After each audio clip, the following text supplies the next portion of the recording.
Hello, salut à tous, le film Wicked est enfin au cinéma actuellement, et évidemment, c'est un préquel du Magicien d'Oz, ça se passe dans le même univers, et du coup, il y a plein de références à ce film culte de 1939, et aussi à la comédie musicale à laquelle elle est adaptée, et donc c'est tout ça qu'on va voir dans cette vidéo. Et évidemment, je le précise, mais je vais devoir spoiler un petit peu. Allez, c'est parti!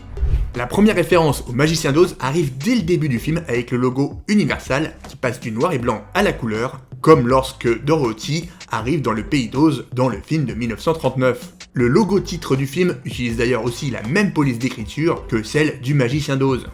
Et encore au début du film, vous pouvez aussi apercevoir Dorothy, Toto son chien, l'épouvantail, le lion et l'homme de fer blanc.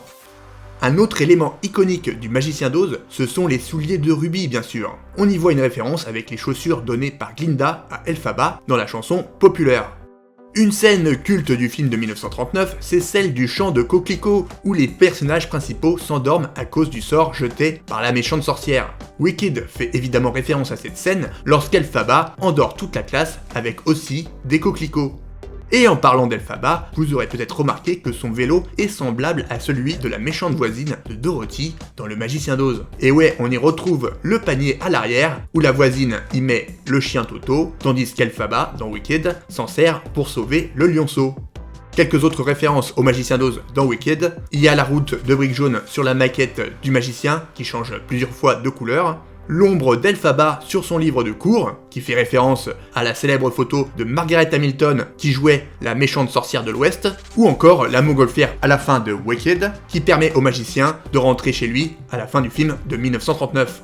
Le chapeau d'Elphaba au début du film fait référence au Magicien d'Oz bien sûr, mais aussi à la comédie musicale, puisqu'à l'origine elle commençait aussi comme ça, avec un chapeau géant sur scène, mais depuis ça a été modifié lors de son ouverture à Broadway. Le rideau du magicien fait aussi référence au musical, où on peut voir ce genre de rideau avec des ombres pour représenter la scène finale avec Dorothy et la sorcière.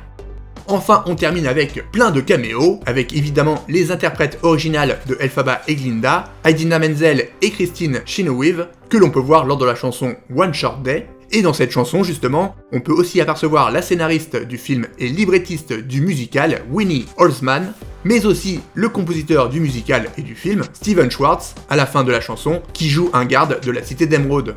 Et pour les plus attentifs et connaisseurs, il y a aussi Alice Fern, qui joue la mère de Glinda, et qui a interprété le rôle d'Elphaba sur scène à Londres. Voilà, c'est tout pour ces quelques références dans le film Wicked. J'espère que ça vous a plu. Il y en a peut-être que j'ai oublié évidemment parce que j'ai vu que le film qu'une seule fois pour l'instant. Et du coup, si vous en avez vu d'autres, n'hésitez pas à les mettre en commentaire. Et n'hésitez pas non plus à vous abonner si c'est pas déjà fait. Merci beaucoup. Je vous dis à bientôt pour une prochaine vidéo. Et d'ici là, prenez soin de vous, allez voir des films musicaux.